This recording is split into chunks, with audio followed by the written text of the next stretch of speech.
Hey, what's up, guys? Welcome back to the Recovery Couch, where today I'm honored to sit down with Maddie Andrews. Maddie's journey began with childhood trauma and grew into years of substance abuse and mental health struggles after facing the challenges of dual diagnosis, a near fatal stay in the ICU, and the weight of broken family dynamics. Maddie found healing through holistic treatment, through faith, and through the support of community. She's now an advocate for mental health awareness and the founder of a nonprofit that inspires hope through kindness, empathy, and the simple but powerful mantra, one day at a time. Sit back, relax, enjoy this conversation with Maddie right after a word from our sponsor.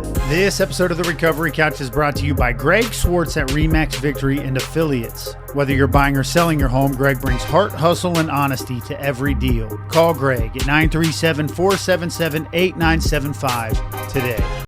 What is up, everybody? So excited for today's conversation with my guest, Maddie Andrews. It is the summertime. I'm feeling fine, and this is where we live life one day at a time. So, Maddie, welcome to the show. Thank you for having me. Yeah, so let's just get straight into it and start with the stuff that's probably difficult to talk about. Tell us your story. What's your story? Right. So my story involves not just substance use history, but extensive mental health history. And the two really began to intertwine when I was 4 years old. I had an extremely traumatic experience happen, and I reached out to an adult who shut me down, told me it was my fault when it wasn't, and told me if I said anything, I would be in trouble. So I didn't disclose to my parents and developed PTSD, and some of the symptoms that come along with that is when you don't sleep. So I would have panic attacks at night. So my mother started medicating me to make me sleep when I was around 5. And I still struggled, and on the night she didn't give me the medication, I would sit in my room and have a panic attack, and I knew where she kept it.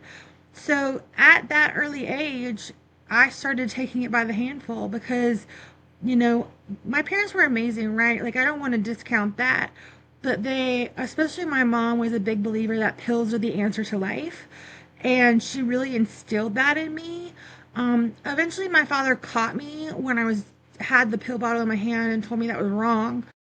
But that was just the tip of the iceberg for me. And in middle school, I started developing what's called schizoaffective bipolar type, which means I have symptoms of both schizophrenia and bipolar disorder. So I was having delusions, paranoia, mood swings, hallucinations, and because of that early age of someone telling me you can't talk about these things, I really kept it inside until I was 14. And I read a magazine article about a young woman with OCD, and I happen to also have compulsive behaviors and compulsive thinking. And I told my mom, and she was very receptive. She took me to our neuropsychiatrist who diagnosed me with OCD. And the original conversation in my household was medication versus no medication. My mother was very for it. My father was very against it. But again, I had been coached my whole life, pills are the answer. I'm not saying it's wrong to take mental health meds. I have to take them for the rest of my life because of my schizoaffective. But it really snowballed when I was 16. I had my diagnosis changed to mood disorder, not otherwise specified, and generalized anxiety. Times were a little different. Prescribed were a little different. My mom pushed for me to be given a prescription of Xanax. And I didn't know what Xanax was. And my mom was giving me her Klonopin then and wanted me to have my own prescription of Xanax, and the doctor agreed. And I was trying to mask such debilitating mental health symptoms that I wasn't articulating, and I found that when I took a Xanax, what I thought at the time was it makes me feel better, but what I didn't realize at that age was I was creating two problems. And so then when I was 17, I had my wisdom teeth cut out, and I ended up with dry socket, which was very painful. My mother again told me what to tell a doctor, and they prescribed me a ton of opiates, like a ton of opiates. And so not only was I taking the opiates, I was taking Xanax on top of it, had begun drinking, and it really started this vicious cycle of self-medication that almost killed me. I ended up becoming manic in college and developing symptoms like self harming. I had suicidal ideations, and my hallucinations became so bad that I was unable to leave my house. And so I thought, hey, if I take this pill or get drunk, then maybe the voices will stop. And then when I was 21, it kind of came to the light what I was doing. So I had dropped out of college because of my mental health and substance use, and I was working, but I wasn't living, and it wasn't healthy, and I wasn't working on my mental health at all. Um, and I was a runner. When I am using or unwell mentally, I'm a runner. And so I had kind of just dipped and was staying at some friend's house and getting high and drunk. And my parents caught wind of what I was doing and had like a brawl with me. Like my dad wanted to kick my butt and my mom was crying, and it was this fiasco, which like I understand they didn't want me to seem that way, but my parents were addicts too, right? Like they were in active addiction at that time, and my dad had the habit of saying, Maddie, never drink while he's drinking a Jack and Coke. And my mom was a drinker, and um, she had a lot of physical ailments, and they prescribed her copious amounts of opiates to deal with it. So she was highly addicted to pills. Not because they prescribed it and she overindulged, but she did have significant pain. But that's a whole nother conversation, the overprescription of opiates. So we're having this conversation. They want to kick my butt when they're over there using too, but I understood that something was wrong here. Like maybe I do need to change something. And I told them, I said, I don't know how to stop. Like I have no idea what to do. So they drove me to a rehab facility that had taken care of some other extended family members. And I remember going there, and my mom had taken hold of my prescriptions. I was prescribed Clonopin at the time, and she was like dosing me as we go because I was gonna DT. And when we got there, she Explain what still had my DP is to the bottle. people who don't know. That's those are I was tremors. gonna detox. Yeah. So I could have a seizure. There was a lot of there's a lot of bad side effects when you come off drugs and alcohol without under medical care. It can when you're detoxing off things like alcohol, it can kill you when you don't have the proper treatment to do it. And so we go to this rehab center, and my mom has my bottles, and I'm in the back room getting assessed, and I'm telling them I was on opiates, benzos, alcohol, marijuana, and over the counter drugs. And I'm telling them this, and they're like, I don't know, because I also have co occurring, meaning I have mental health diagnosis and substance use history, which a lot of rehab facilities can't treat. They're not equipped for the mental health aspect. And so they were kind of nervous about that. So this is But what they I remember, call in substance abuse facilities a dual diagnosis, correct? yes, Okay. yes, yes. So I have dual diagnosis, and then I told them everything I was on, and they said we can't properly detox you. They didn't have the level of medical care that I would need to safely come off all of the different types of drugs and alcohol, and they turned me away. And How old are you at I this didn't point, understand. Maddie? I was 21 years old. I had just turned 21.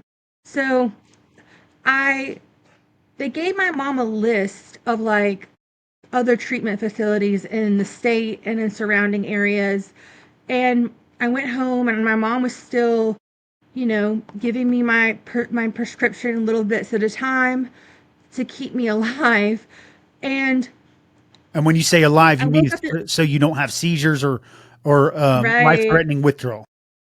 right. I could have died. I could have had a seizure, blacked out, hit my head, and died if she hadn't done that. It's it's I when they detox you in a center, they're giving you medications to help with these symptoms, and they're monitoring you. So they're keeping you safe through medical intervention. And I didn't have that at home. So my mom, all she knew to do was keep a baseline of substances in my system so that I didn't have those side effects from coming off of them. And so Which she is actually called the every right thing place. to do when somebody's in a crisis of potentially fatal withdrawal, correct? Right, That's because what a she doctor didn't. would have done. Right, because she didn't have the medical capacity. Like, she was a nurse, but she didn't have the drugs I needed to withdraw off of, and she didn't have the medical equipment to monitor me, and she didn't have the medical knowledge to ensure that I could do it safely. Like, you have to do that in a hospital. You have to do that at a proper rehab center. Like, this is not something you can safely do at home. So I ended up going. She woke me up the next morning. She's like, either pack for the beach or pack for the mountains. And I was so naive. I was like, cool, I'm going on vacation. And so I packed a bathing suit and snow boots and like 5 bags. I thought I was going on a trip. And I ended up going to the beach in North Carolina and at Wilmington Treatment Center. And I was so young and naive thinking what this was going to be like. And I remember walking in and they handed me, after I did an assessment, they handed me like a small cup of pills. And I didn't know what they were. And I took them. And the next thing I remember, it's like days to a week later, and I'm in the facility. I have no memory of my initial detox. Um, I don't remember it at all. And I remember I had met somebody in the waiting room, and she was my roommate. And I was like, "How did I meet you?" And she's like, "We've been having this time." And I'm like, "I have no idea." Um, but the problem was they What took did me they off give you, detox. Maddie? What did they? Did you ever I have, find out what those pills I were? have no idea. I have no idea. But the thing about it was they took me off detox. That's when I could start remembering, but I wasn't done detoxing, right? So I'm in the facility one day and I'm like, my eyes hurt. My bones hurt. I'm like, what's going on?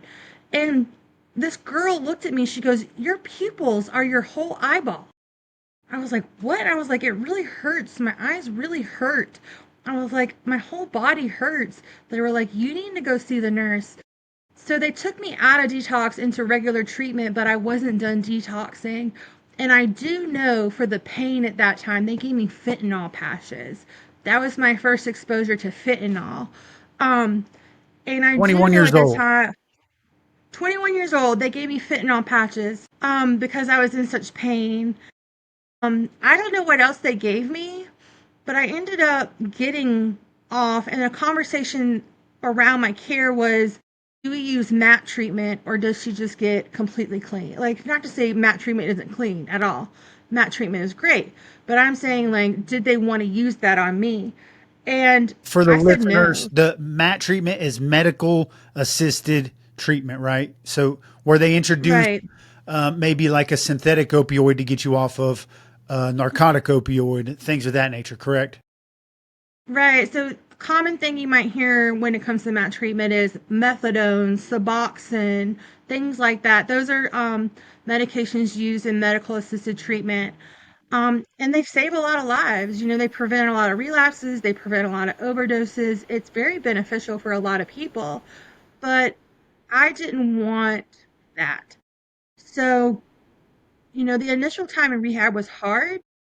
I didn't know up from down. I was so young and I was going to NA in the rehab facility, and in one of the meetings, not an NA meeting, but like a general meeting, they said they had a new shot you could take that made you resistant to certain drugs and alcohol. So, like, if you drank or took a pill or a drug, you wouldn't feel the effects. And I was really interested in this. I was like, okay. But then somebody told me, for people like me, that could be dangerous too, right? Because if I'm chasing that high and I'm going to keep going and keep going, you can still OD. So I chose not to do that either. And I spent 28 days there. And along the journey, I thought I was just going home. And I told my counselor there that at my house, people were using. Um, and they told me there's no way I'm going home. And I was like, what do you mean? So I said, I don't have anywhere else to go. I lost my job coming here. Like, I have nothing. And they were like, we're going to find you a sober living facility. And I was like, okay. So they started talking about Oxford houses, which are like three-quarter living houses. It's a group of people in recovery who live together and work and create a community and go to meetings. And there's house rules and regulations. And I didn't know what to think about this, but they got me a phone interview for one near where I lived. And I got in. And so when I got out of treatment, I went there and I was terrified. I was 21. All the girls were a lot older than me and had a lot more experience in the rooms and had a lot more knowledge than I did. And so they really took me under their wing in that house. And they taught me what it's like to be an adult because let's be honest here, I hadn't been an adult yet. I was too busy getting high and drunk to be an adult. So, Let me interrupt for 1 second, Maddie. So, because I want to make sure I got something clear on this story because we're flying through your timeline. Now, you first started taking prescription drugs at what age? so I started taking over the counter at 4 and I started taking prescription drugs at 16. Okay, so, and over the counter, like was it like cold medicine or what? Like It was like what? sleeping pills, like Ah, like Tylenol Dramamine, PM. Benadryl. Yeah, Yeah, but when you're 4 and you start taking handfuls of that stuff and teaching yourself that that's the answer, that's not very good. right. And then you had the two. Your parents were both um, the taking pills also. So that's what you were seeing Yeah, on a regular basis. yeah, my parents had prescription medication and they were big drinkers and my parents were great people. They worked, they functioned, they loved me, but kids a lot of times will emulate what they see. Like, and when I was in high school, my mom would be like, "Oh, you have a cold? Here's a shot. Like, let's just take this alcohol. It'll help your cough." And my dad never pushed things on that late for me, but I also saw what he did. And in my early years of recovery, he was trying to get sober too. So I would suggest a meeting and he would be resistant. And eventually, he and I would kind of go back and forth on the recovery journey, but we ended up getting clean together. And I was really thankful for that. He got sober and started attending AA and was able to function at a much higher level. From and that's awesome. That's an awesome part of the story. I'm super glad to hear that, Right, Maddie. But so from 4 to 16, were the sleeping pills kind of pretty common ordeal? right. Yeah. So basically, from 4 until 21, um, you were accustomed to, and 4 is so young, Maddie, so young, right? So you've been conditioned from 4 years old until 21, where you were at in your story at the Oxford Treatment Center. You were conditioned to cope with life via a pill.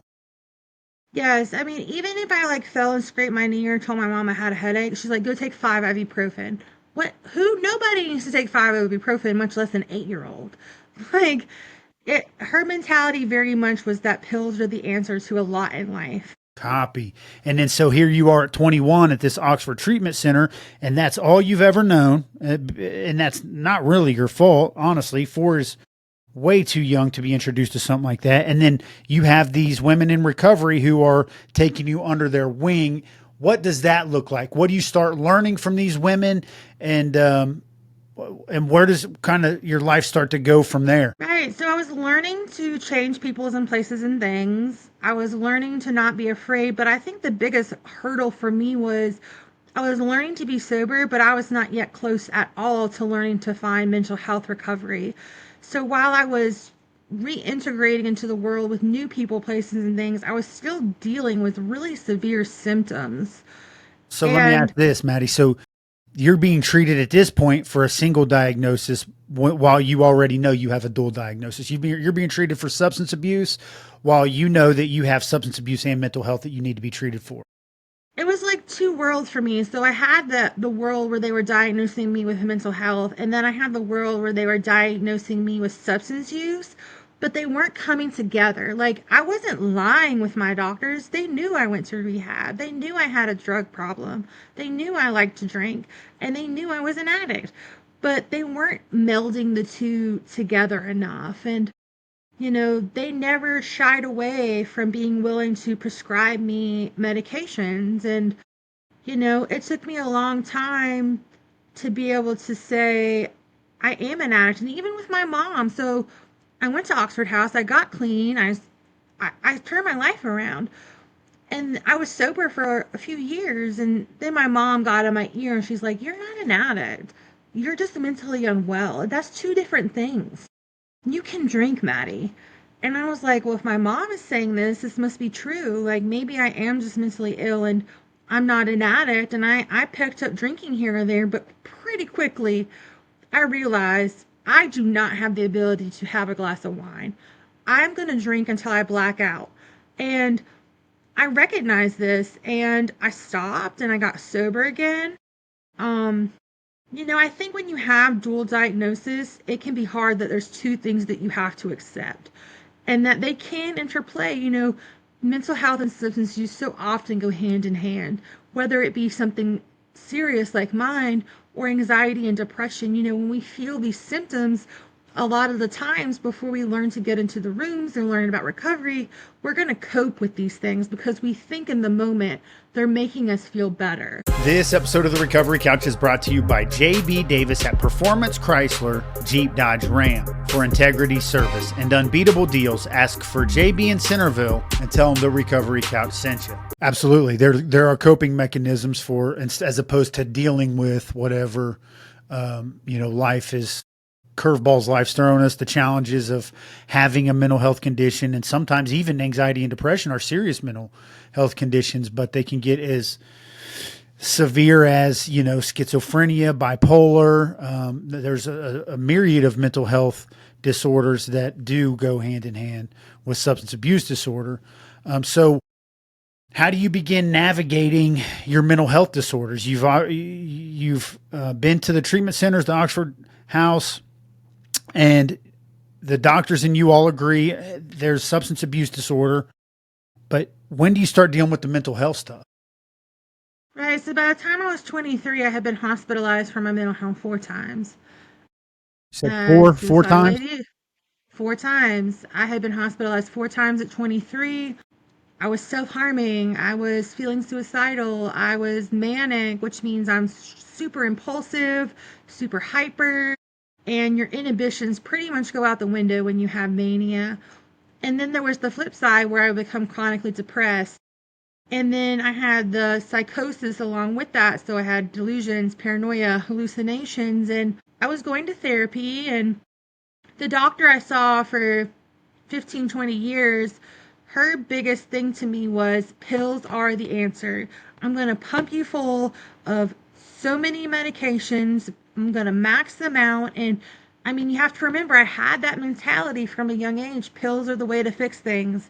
So I wasn't relying on any kind of holistic measure. Like, I tried therapy, but I wasn't receptive because I thought pills were the end all be all. So I really did not even start to find mental health recovery until I almost died in 2023. I was in the ICU, dead, heart failure, lungs collapse from doctor negligence. And it wasn't until after that that I decided to take total control of my life and completely turn it around. So let's stop there, Maddie. Tell us, how did the doctor negligence lead to being brain dead, lung failure, heart? Yeah, how did that come about? So in April 2023, my doctor called about a new medication. I was on like 10 to 15. So I'm like, whatever, what's one more? I wasn't living my life at all. I call it living to survive. And I said, sure. So all of a sudden, for the first time in years, I could process emotions. I wasn't numb. I was motivated. I was losing weight, like all these wonderful things, and I began to thrive. And so she started reducing my other medications. But when you live with schizoaffective bipolar type, you have to treat mania, depression, and psychosis. So the drug she had just put me on was FDA regulated to treat psychosis and depression, but she pulled me off my mania medication. Well, slowly but surely, I became manic. And when I become manic, I become psychotic. So I didn't realize it initially, but when I did, it was a little too late. And I realized that I was in a severe manic state and a severe psychotic state. And I reached out. I said, hey, this is happening. I think I need some help. And she kind of cast it aside. So I kept working, kept living. And so that was April when she changed the meds. And in November, I said, this is unsafe. I said, I'm going to self-advocate. You're going to write me out of work and I'm going to get some help or I'm going to die. And she was like, okay. So she wrote not only me out of work, but my husband, because I couldn't care for myself anymore. So my husband was working from home, and her first course of action, even though I was sober, was to write me prescriptions for Xanax Ativan, and gabapentin as much as I wanted. Two I was different psychotic. benzos? Did 3 sedatives, 2 of them being benzos. She never told me she was doing this. I went and picked up a medication from the pharmacy and took it. Then I did, it was a generic name. I didn't recognize it. It was Xanax. And so when you're What manic milligram? and psychotic, it was only one, but she gave me a ton of them. And how A many ton of them. milligrams of the Ativan? One, but it was so many pills. It was like it was basically saying just sedate the crap out of yourself as much as you want to me, because I could have I could have taken two, three, four, and I would have never run out. So I started taking it as prescribed. I'm like, I don't know what else to do. And it wasn't helping. And then I became so sick that I was like, maybe if I take one more, the voices will stop. Maybe if I take one more, the hallucinations, I'll stop seeing these scary things. And one more led to two more, led to me standing in the kitchen, falling backwards, blacking out because I was so high. And I totally relapsed. I totally relapsed. And I began abusing the crap out of it. And she was still prescribing. It was never a situation where I called her and said, hey, I ran out. Like, I had as much as I wanted.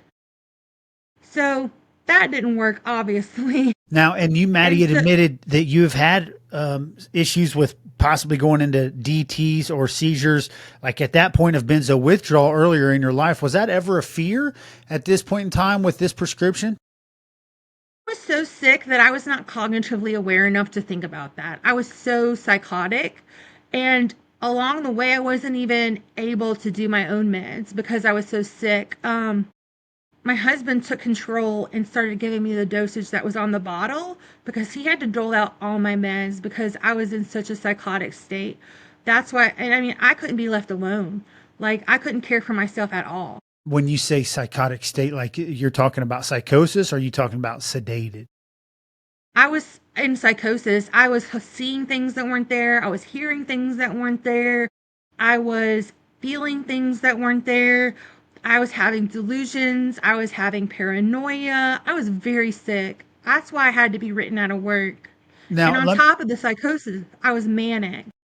and I just for clarity, do you think it at this point, like I know the psychosis was, what's it called when a doctor, shoot, man, I just slipped my mind, but uh, diagnosed you with the psychosis before you were on the Right. 1 milligram Ativan and the 1 milligram Xanax, but at this point in time, while you are on the 1 milligrams Ativan and Xanax, do you feel like this was drug induced psychosis, or do you feel like this was non drug induced psychosis?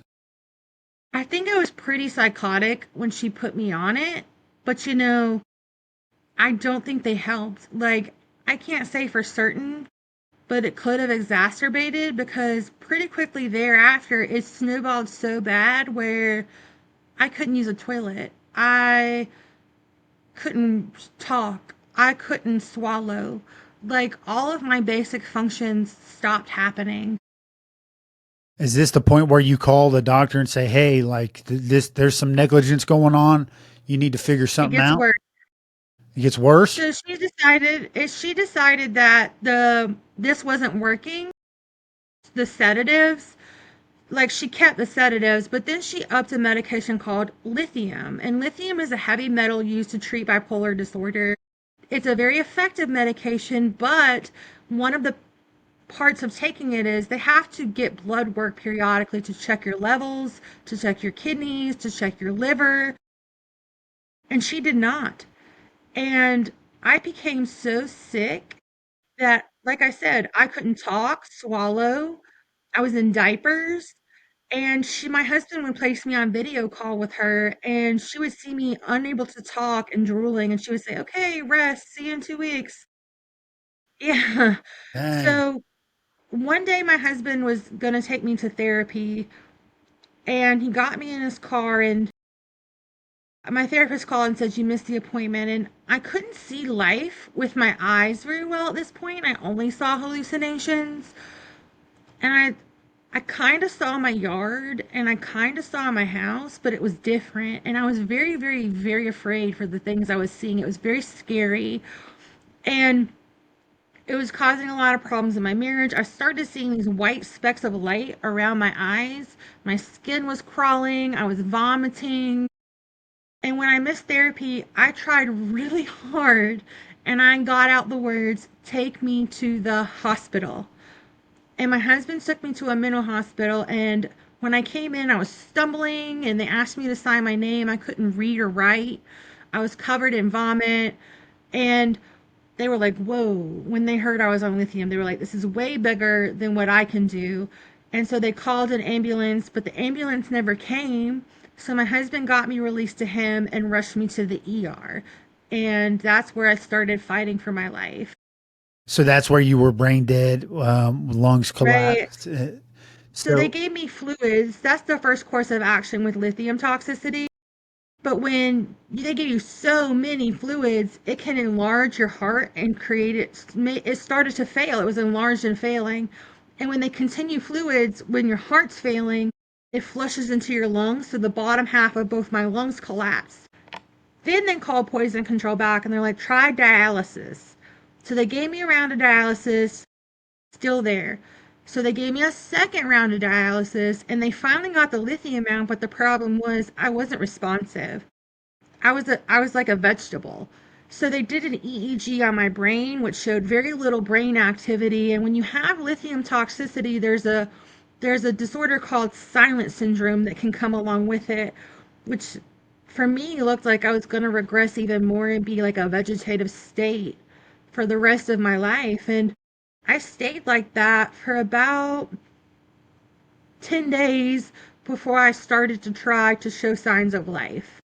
so what does that look like, Maddie? You're 10 days after you're laying in basically ICU, Yeah, I was in ICU. and then all of a sudden you come to. I'm guessing you still have some of the symptoms of your previous mental health diagnoses, the psychosis, the mania, the what is it, bipolar schizophrenia. Um, Yeah. but It wasn't, it was, at this point, are you go ahead. starting to think like, okay, medicine's not the answer? Is that what I'm gathering here? It took me a while to get there because my recovery was slow. So when I woke up, I couldn't talk. PT was teaching me how to walk. I didn't know what a toilet was. I couldn't read. I couldn't write. I couldn't use a cell phone. So I went to the mental hospital and I taught myself how to write my name there. I taught myself what a toilet was. And they were talking years for me able to relearn all my skills. And I have amnesia. So part of my fall and winter is gone. And I had no short term memory when I got home. But when I did read my medical records and did learn what happened to me, I said, this is it. My life has got to change. I have cheated death and I have relied on these drugs for so long. And obviously, this is not the way. Like, I've got to advocate. I've got to look into holistic measures. I've got to find treatment that isn't just relying on a medication. I've got to find a new doctor. Like, this is the turning point in my life. And it's not just about, I didn't look at it a perspective of just me, right? Like, I didn't want anybody else to go through what I went through. So I dedicated my life in that moment to promote healing, not just for myself, but for other people in my community as well. And I can tell just based off of your vocabulary, Maddie, that like you are very intelligent. So to go from being in a position where you didn't even know what a toilet was to today being able to advocate for mental health, substance abuse disorder, dual diagnosis, is super impressive. So when did you start? I know you just walked us through like what it looked like, that recovery from I can't do these pills or anymore. When did you go from just like, I know I can't have this medicine in my life to I want to be a voice of reason and a voice of hope for others who have been through similar shit that I have? Right. So 3 months after coming home, I went back to work full time, and the difference was I wasn't silent anymore. Hey, my name is Maddie. I have schizoaffective, and I have substance use history, and it is what it is. Like, I'm not ashamed, and they met me with warmth and compassion. So I was like, if I can be honest here, why can't I be honest in the rest of the world? Because there might be somebody out there who needs to hear this. and maybe I can change somebody's perspective on these things. So I started speaking at like events and in public, and it was going pretty well. So in 4 months after coming home, I said, let's make some bigger change here. So I started my own nonprofit, and our mission is mental health awareness, education, and community support. I run free support groups through the nonprofit. I do public speaking, and that still wasn't enough for me. So in 2024, I applied to the top four social work graduate programs in the country, and that's where I go to school now. And I'm working on my MSW to become an advocate. I want to work on policy change. I want to work on bigger change for my community because, I really have a hard time with the way stigma is held around mental health and substance use. And a lot of our policies on these things are not equitable. And a lot of our services for these things are not affordable or accessible. So I've kind of taken it on as my life's mission to make these policies and programs affordable, accessible, and equitable. I absolutely love that. Super well said, Maddie. And that is quite unbelievable. Everything, that last piece there, your nonprofit, and having better resources for the people that need them at a more resourceful price is exactly what I think the recovery world needs. And so, yeah, I commend your work on that. When did it go from you understanding like this life isn't the way to how long did it take you before you were like, I need to tell my story in the entirety without leaving out the fact that I was taking sleeping medication at 4, the fact that I was, on prescription medication at 16, the fact that I was diagnosed as a substance abuse disorder as a drug addict at 21, because there's a lot of shame and guilt attached with that. And you just admitted in your nonprofit that you want to get rid of the stigma. That I'm sure was still there in your life when you started to speak and advocate for what you're speaking and advocating for. How did that look going from, okay, I don't care what anybody has to say, this is the truth, this is what happened, and what did that look like? It wasn't overnight, right? Like, I would share, like, the people I initially shared with knew I was in the hospital and knew why.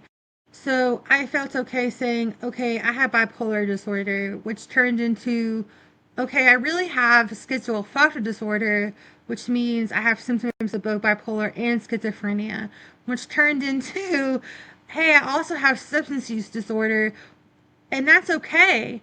Like, I was like testing the waters of comfortability because when you go your whole life hiding all of this, it's not something you're just going to jump out necessarily in public and spill your guts out all at one time. But the more I do it, the easier it gets. And I don't do it for attention. I don't do it for praise. I do it so that one person knows they're not alone. Because this can be a lonely journey. Thinking you're the only one in the world going through this is not good.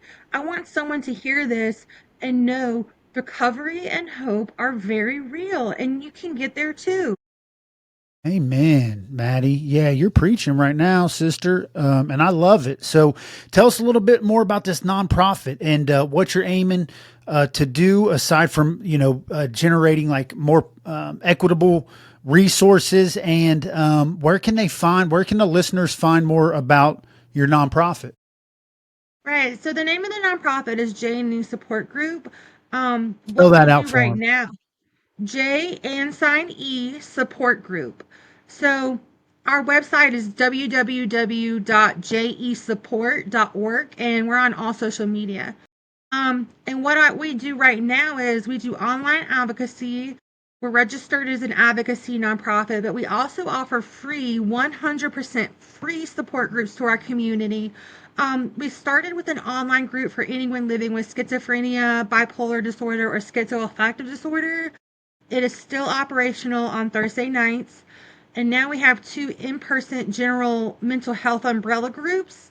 Um, One of the spaces that they let us use, the spaces donated, is actually a recovery resource center. And I'm a big believer that mental health and substance use can go hand in hand. So when you come to our groups, it's not just about mental health. Like, what are you using to cope? And is it drugs and alcohol? And how can we get you sober? And I'm also a peer support specialist. That's how I facilitate these groups. So in my work in peer support, I work with substance use and I work with unhoused and I work with mental illness. I work on a whole range of things. And, it's very rewarding. It's very rewarding.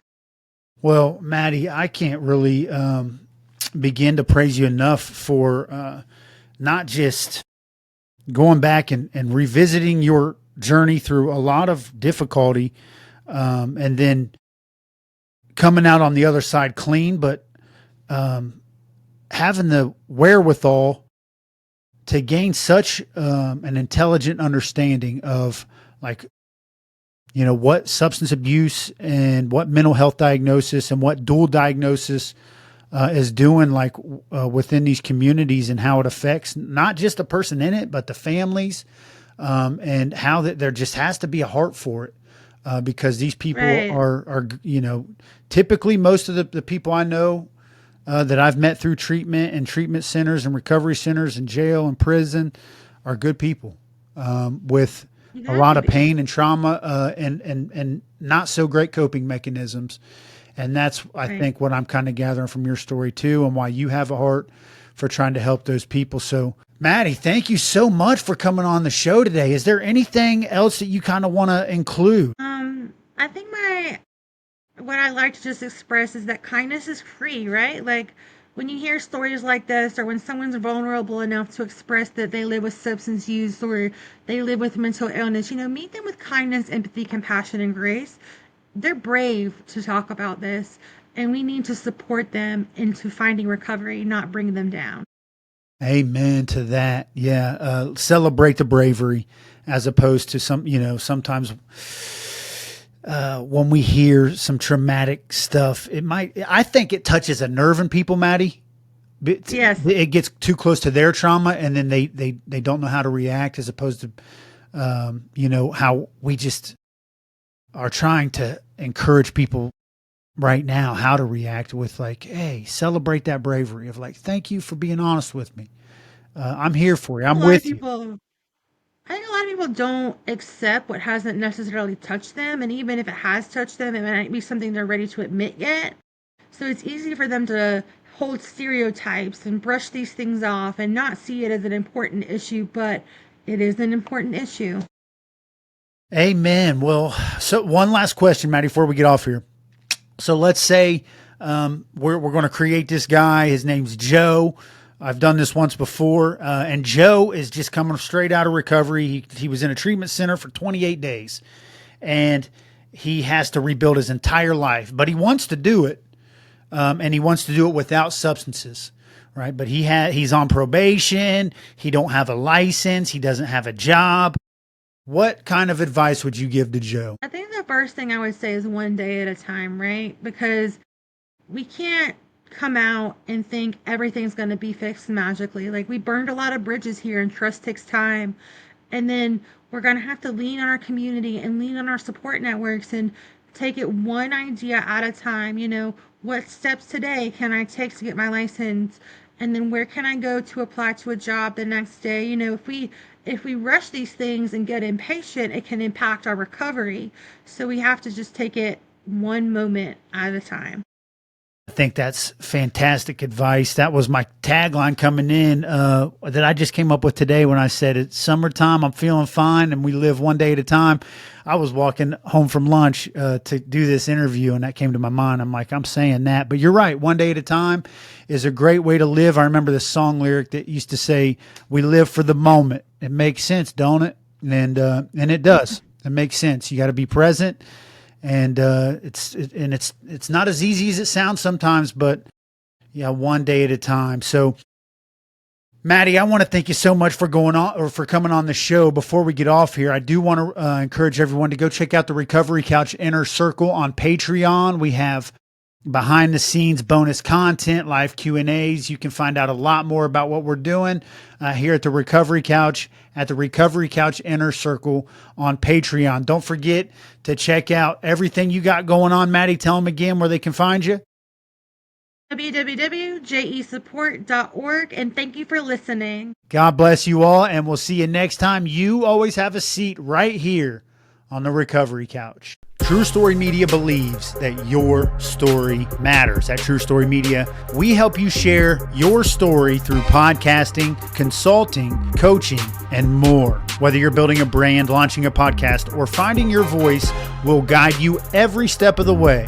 Learn more at www.recoverycouch.com. Wow, that was an incredible conversation with Maddie Andrews. Maddie's story is a reminder that no matter how heavy our past or complex our struggles, recovery is possible. From the ICU to advocacy, Maddie has shown us what it looks like to face pain, confront the reasons behind addiction, and turn it into a mission to help others. If you take one thing away from her story, let it be this: you are never too far gone, and every single step forward counts. I want to thank you so much for listening to The Recovery Couch.